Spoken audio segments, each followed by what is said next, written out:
Hello friends, स्वागत है आपका हमारे चैनल फार्मा लेक्चर्स में। आज का वीडियो बहुत ज़्यादा इन्फॉर्मेटिव और इंटरेस्टिंग होने वाला है बिकॉज आज के इस वीडियो के अंदर मैं बात करने वाला हूँ टॉप एसिडिटी मेडिसिन के बारे में। यानी गैस के ट्रीटमेंट के लिए जो टॉप मेडिसिन है, टैबलेट है, कैप्सूल है, सिरप है, सभी के बारे में यहाँ पे मैं बात करूँगा। उसके साथ साथ आपको जानने को मिलेगा जो ये एसिडिटी है ये हमें कैसे बनती है बॉडी के अंदर। तो स्टेप बाय स्टेप डिटेल में समझाऊंगा ताकि आपके लिए ये वीडियो बहुत ज़्यादा इंटरेस्टिंग होगा। तो मेरा नाम हुसैन है, स्वागत है आपका हमारे चैनल फार्मा लेक्चर्स में। वीडियो को स्टार्ट कर लेते हैं। तो सबसे पहले हम ये समझ लेते हैं कि जो एसिडिटी यानी गैस है उसके क्या क्या कॉजेस हैं, किन किन कारणों की वजह से हमें एसिडिटी होता है। तो आप फास्ट फूड खाते हो या स्मोकिंग करते हो या अल्कोहल का कंजप्शन करते हो या स्ट्रेस ज़्यादा लेते हो या खा करके आप टहलते नहीं हो, लेट जाते हो। तो ये थे कारण यानी कॉजेस जो एसिडिटी के। तो इस टाइम पे क्या होता है कि जो आपका स्टमक के अंदर HCl का लेवल है वो हाई हो जाता है। तो ये जो HCl है वो कैसे आया, क्या हुआ, वो सब अब आपको यहाँ पे अच्छे से समझ आएगा। तो सबसे पहले ये मैं बता दूं कि अलग अलग कैटेगरी के मेडिसिन चलाया जाता है एसिडिटी के टाइम पे। तो जो मेडिकल स्टूडेंट है उनको तो पता है PPI प्रोटॉन पंप इनहिबिटर्स होते हैं, ये अलग अलग इसके अंदर दवाइयाँ आती हैं वो चलाया जाता है। H2 एंटीहिस्टामिन्स में अलग अलग आते हैं, कॉम्बिनेशंस में अलग आते हैं और न्यूट्रलाइजर्स में अलग आते हैं। तो ये सब जो नॉन मेडिकल स्टूडेंट्स हैं उनको नहीं पता। तो यहाँ पे आपके डाउट्स क्लियर होंगे कि आखिर अलग अलग कैटेगरी के मेडिसिन क्यों चलाई जा रही है। तो यहाँ पे सबसे पहले आपको ये समझना होगा कि एसिडिटी बनता कैसे है, एसिडिटी आखिर आपको जो कैसे हुआ है। तो जब भी आप कोई फास्ट फूड खाते हो तो या टेस्टी फूड आप मान लो, तो आपके जो ब्रेन में जो क्रेनियल नर्व्स है ना, क्रेनियल नर्व्स नंबर 10 जिसको हम लोग वेगस नर्व कहते हैं, ये रिलीज होता है। और रिलीज होने के बाद एसिटाइल कोलिन को रिलीज किया। ये जो एसिटाइल कोलिन है ये डायरेक्टली जो आपका स्टमक का ये लाइनिंग देख रहे हो, ये लाइनिंग को ही हम लोग पैराइटल सेल कहते हैं। ये जो आप देख रहे हो ये पैराइटल सेल है, ये लाइनिंग को मैंने यहाँ पे जूम कर रखा है। तो एसिटाइल कोलिन डायरेक्ट आकर के यहाँ पे बाइंड हो सकता है इस पैराइटल सेल पे। उसके बाद क्या प्रोसेस चलेगा वो अभी आपको मैं बताऊंगा। इसके अलावा जो ये एसिटाइल कोलिन है ये ECL सेल पे आकर के बाइंड होगा, जिसकी वजह से हिस्टामिन निकलेगा। ECL सेल, इसके अंदर हिस्टामिन्स होते हैं और वो रिलीज होंगे। रिलीज होने के बाद ये हिस्टामिन कहाँ पे आकर के बाइंड हो रहे हैं, ये भी आकर के पैराइटल सेल पे ही बाइंड हो रहे हैं, इस लाइनिंग पे ही आकर के बाइंड हो रहे हैं। इसके अलावा यहाँ पे गैस्ट्रीन जो है वो भी आकर के CCK2 अपने रिसेप्टर पे बाइंड होगा। कहाँ पे, ये भी जो है पैराइटल सेल पे ही बाइंड होगा।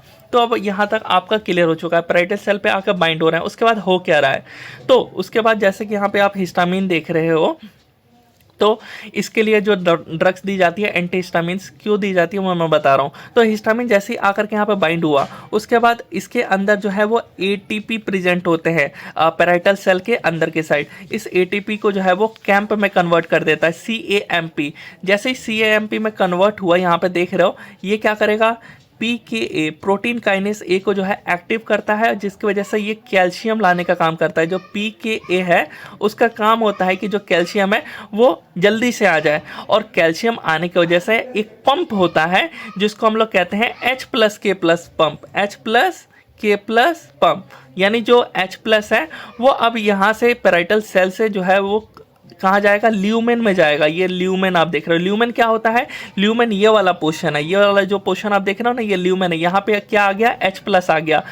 कैसे आया, अब आपको समझ आ गया होगा कि जो हिस्टामिन यहाँ पे बाइंड हुआ है उसने ATP को कैंप में कन्वर्ट किया, कैंप ने PKA को एक्टिव किया और PKA ने कैल्शियम को जो है लाया, और कैल्शियम की वजह से ये पंप एक्टिवेट हो गया, स्टार्ट हो गया। तो H+ जो है जल्दी जल्दी अब यहाँ पे ल्यूमेन में आने लगेगा और K+ जो है पैराइटल सेल में आएंगे। अब आपको समझ आ गया होगा। अब H+ तो आ गया, अब Cl- भी आएगा, तभी तो HCl फॉर्म होगा और आपको एसिडिटी हुआ। इस तरीके से ये होता है। तो अब यहाँ पे देखो ध्यान से, जैसे ही एक्टिव हुआ हमारे पैराइटल सेल पे, तो ये देखो ये हमारा क्या है, पैराइटल सेल है, ये वाला ल्यूमेन है। तो जो हमारा पैराइटल सेल है इसके अंदर ऑलरेडी ना वाटर और कार्बन डाइऑक्साइड होता है। वाटर कार्बन डाइऑक्साइड होता है, जब भी एक्टिव होता है तो इसके अंदर क्या प्रोसेस होता है कि कार्बोनिक एनहाइड्रेस की मदद से H2CO3 में कन्वर्ट होते हैं। H2CO3 में ये जो है वो ज्वाइंट हो गए। उसके बाद ये एक रिवर्सिबल प्रोसेस होता है इन्हीं का। ये चाहे तो अपना अलग अलग हो सकते हैं SCO3- और H+ में, या फिर ये ऐसे ही रहे।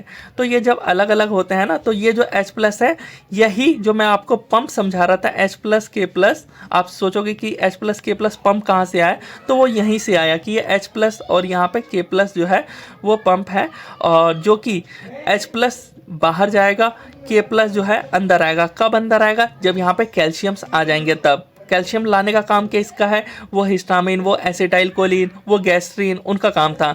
तो अब ये जो H+ का काम तो समझ आ रहा है कि हमारे ल्यूमेन में आ गया, स्टमक वाले रीजन में आ गया। Cl का क्या होगा, Cl कहाँ से आएगा, तो ये जो बाइकार्बोनेट देख रहे हो ना, ये जाएगा ब्लड में और ब्लड से Cl को लेके आएगा पैराइटल सेल में, और ये देख रहे हो यहाँ से Cl जो है वो डायरेक्टली अंदर आ जाएगा ल्यूमेन वाले रीजन में।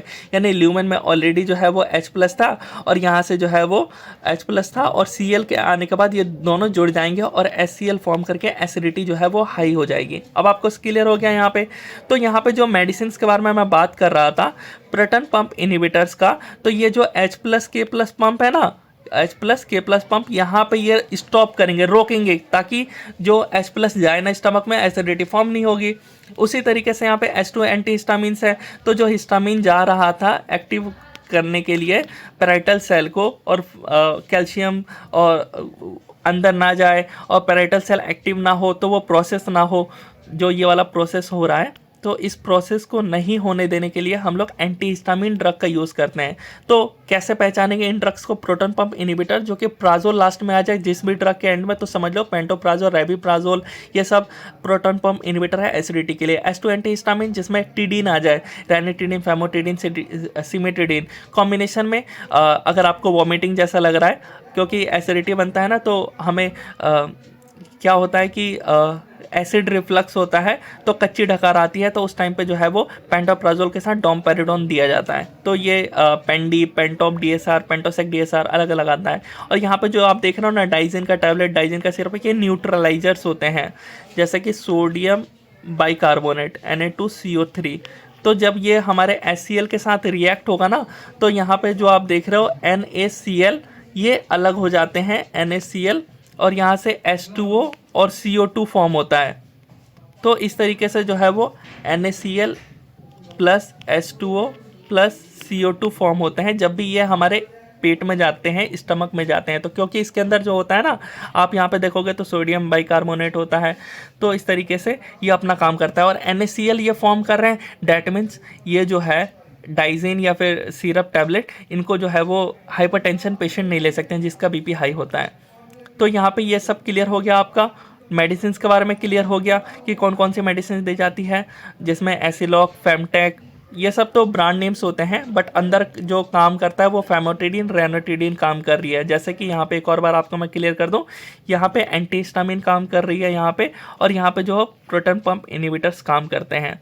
तो अब ये जो मेडिसिन आप देख रहे हो यहाँ पे काम करती है। आई होप आपको ये वीडियो अच्छा लगा हो। वीडियो अच्छा लगा हो तो ऐसी हमारे चैनल पे वीडियो आती रहती है और बहुत ज़्यादा इन्फॉर्मेटिव और इंटरेस्टिंग वीडियो होती है हमारी सारी। तो प्लीज़ इस वीडियो का लाइक करें और अपने दोस्तों के साथ शेयर करें। ऐसी इंटरेस्टिंग वीडियो आती रहेगी। मिलते हैं नेक्स्ट वीडियो में।